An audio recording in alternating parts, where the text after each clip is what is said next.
উদ্দেশ্য দিয়া বানাইছি, কিন্তু তুমি মানুষকে বানাইলাম আমি আল্লাহর জন্য। বলো সুবহানাল্লাহ। মানুষ রাগ করেছে বলো না কেন? আল্লাহর জন্য। আর যত মাখলুকাত আছে সকল কিছু সৃষ্টি করছেন এই মানুষের জন্য। বলো সুবহানাল্লাহ। এই আসমান মানুষের গোলাম, এই জমিন মানুষের গোলাম, এই পাহাড় চন্দ্র সূর্য সবগুলাই মানুষের গোলাম। আর মানুষকে বানাইছে আল্লাহর জন্য। আর যত মাখলুক আল্লাহ সৃষ্টি করছে সবগুলাই বানাইছে তোমার আর আমার জন্য। বলো সুবহানাল্লাহ। যখন তুমি মানুষ আমি আল্লাহ হয়ে যাও, তখন এই দুনিয়ার সকল কিছুই তোমার গোলাম হবে।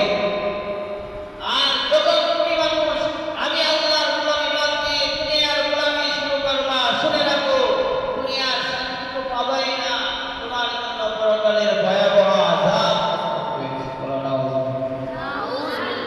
আল্লাহ নবী সাল্লাল্লাহু আলাইহি ওয়াসাল্লাম এক হাদিসে কুদসিতে বলেন, ইয়া ইবনে আদম আফরুক লিইবাদাতি আবদাউ কলবাকা শুগুলা।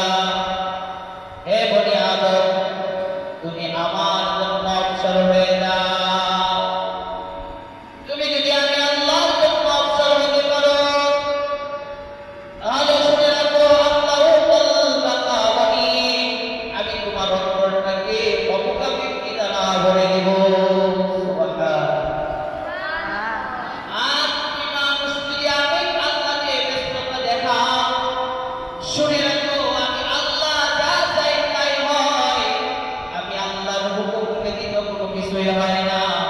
সুতরাং আমি আল্লাহকে বাদ দিয়ে যদি তুমি দেশ কেন, যদি তুমি আফ্রিকা যাও তবুও শান্তির লাগাল পাবে না। ঠিক না বেটি? মানুষ একটু সুখী থাকার জন্য, শান্তিতে বসবাস করার জন্য দেশ ছেড়ে বিদেশে যায়। কথা ঠিক না বেটি? কিন্তু শান্তি পাচ্ছে? শান্তি আছে নাকি? হ্যাঁ, কেননা আল্লাহকে সন্তুষ্ট করে দুনিয়ার মধ্যে শান্তির আশা করা এটাও ভুল। ঠিক না? তুমি লাগাই হচ্ছে টক ফল, তিক্ত ফল। যেমন তুমি কোনো তিক্ত ফলের গাছ লাগাই দাও, আর তুমি তার থেকে যদি মিষ্টি ফলের আশা করো, তাহলে কি মিষ্টি ফল দিবে? এই কথাটা বুঝলাম যে আল্লাহ তোমাকে বানাইলো, ওই আল্লাহকে নারাজ করে তুমি যদি শান্তির আশা করো, সেটাও কি বোকা? সেটা কি?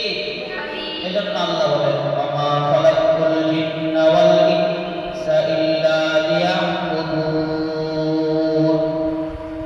আমি আল্লাহ তোমাদেরকে বানাইলাম একমাত্র আমি আল্লাহর ইবাদত করার জন্য। বলো সুবহানাল্লাহ। আর তুমি আর তোমারে আর আমাকে বানাইছে একমাত্র আল্লাহর ইবাদতের জন্য।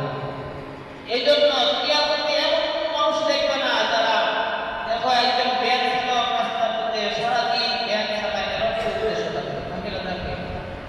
থাকে না? যে খেতে কাজ করে আরো তো একটা উদ্দেশ্য আছে। যে তোমরা মাদ্রাসায় আসো, তোমাদের একটা উদ্দেশ্য আছে না? এই যে পরিশ্রম করতেছো কেন? বলো, আলেম হবা। এই জন্য আলেম হওয়ার জন্য। তাহলে প্রত্যেকে একটা না একটা উদ্দেশ্য ছাড়া কেউ কাজ করে না।